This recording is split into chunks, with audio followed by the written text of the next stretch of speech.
안녕하세요. 법무법인 예인 이혼 전문 변호사 정은목입니다. 오늘은 행복이란 것에 대해서 말씀드려보고자 합니다. 사실 이 행복이라는 것이 우리가 말만 들어도 손발이 오그라들 정도로 부끄럽기도 하고 또 식상하다고 느껴지는 요즘인 것 같습니다. 하지만 그만큼 우리의 삶에 있어서 가장 중요한 것이 아닐까 싶습니다. 저는 이혼 고민으로 힘드신 분들이 저랑 상담을 하고서 보다 나은 표정으로 이 방을 나가실 때, 그리고 저와 같이 사건을 수행을 하다가 보다 나은 삶을 사실 때 그때 많은 보람을 느끼고 있습니다. 그러면서도 한편으로는 행복이란 것은 결국 상대적이다, 이 말이 정말 맞다는 것을 실감하고 있습니다. 그래서 오늘은 이 주제를 가지고 말씀을 드려볼까 합니다. 사실 저는 매일마다 세상에서 자신이 제일 불행하다고 느끼는 사람들을 만나고 있습니다. 저에게 이혼 상담이나 상간소송 상담을 신청해서 오신 분들 보면 어느 누구 하나 불행하지 않은 분들이 없습니다. 제 의뢰인분들은 보통 아내분들이니까 보통 이런 경우들입니다. 남편에게 다른 여자가 생겼다. 남편에게 내가 알지 못하는 거액의 채무가 있다. 남편이 도박에 빠져있다. 남편이 주식에 빠져있다.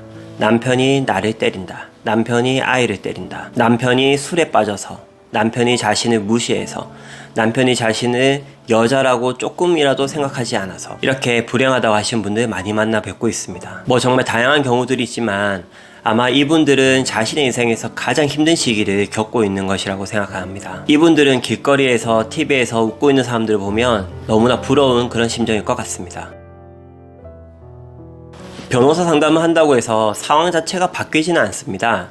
변호사 상담 자체가 기본적으로 답이 정해져 있습니다. 이혼을 해야 될 것 같은 분들에게 이혼을 권하고, 이혼을 하면 안 될 것 같은 분에게 부부 간의 관계 개선을 권하고, 이혼을 해야 될 분들에게 어떻게 하는 것이 좋은지 그 방법을 선택을 해드리고, 그리고 또 어떻게 대응하는 것이 좋은지 알려드리고, 이게 답니다. 솔직히 이게 답니다. 그런데 자신이 이 세상에서 가장 불행하다, 가장 힘들다라고 느끼시는 분들에게 제가 수행했던 사건들 중에서 동일하거나 아니면 유사한 사례들을 설명드릴 때가 있습니다. 저도 많은 사건들을 수행을 봤으니까 어떤 경우로 찾아오시든지 그것과 동일하거나 유사하거나 비슷하거나 참고가 될 만한 그런 사례들을 가지고 있습니다. 때로는 자신의 경우보다 더 심각하고 더 문제가 많았었는데 결국에는 잘 해결하신 분들의 그런 이야기를 해드리다 보면 이분들의 마음의 표정이 조금 더 밝아지신 것을 느낄 수가 있습니다. 아마 이분들은 이런 마음을 가지셨을 것 같습니다. 나에게만 이런 힘든 일들이 닥친 건 아니었구나.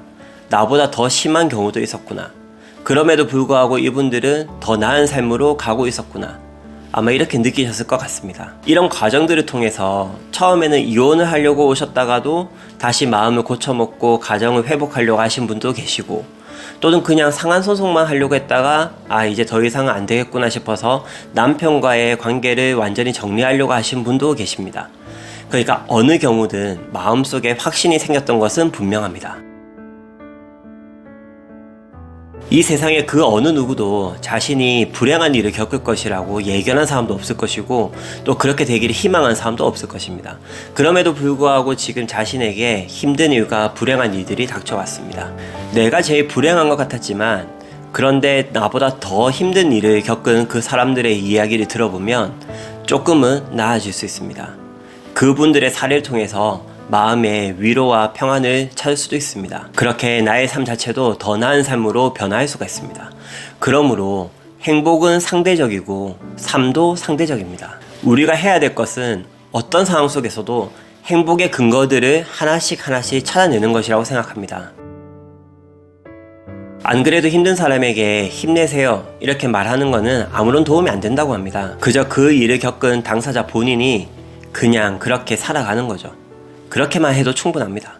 오늘은 힘들지만 내일은 조금은 더 나을 거라는 그런 믿음을 가지고, 나만 그렇지 않다는 점에서 위안을 가지고, 또 나를 아껴주는 사람들이 있다는 그런 든든함을 가지고 그냥 그저 그렇게 살아가 보는 겁니다. 혹시 이 영상을 보시는 분들 중에 지금 힘든 삶의 한 장면을 살고 계신 분들이 있다고 하더라도 내일은 조금 더 낫고, 그리고 그 끝은 해피엔딩이라는 것을 한번 믿어보셨으면 좋겠습니다. 그럼 어느 순간 뒤를 돌아서 오늘 이 순간을 보았을 때 잘 버텨냈어, 잘 이겨냈어 라고 할 수 있는 날이 반드시 올 것이라고 생각을 합니다. 그럼 이 영상을 보시는 모든 분들이 어제보다는 조금이라도 한 번이라도 더 웃는 그런 하루를 보내셨으면 좋겠습니다. 오늘 이야기는 여기까지 하고 다음에도 좋은 이야기들로 찾아뵙도록 하겠습니다. 감사합니다.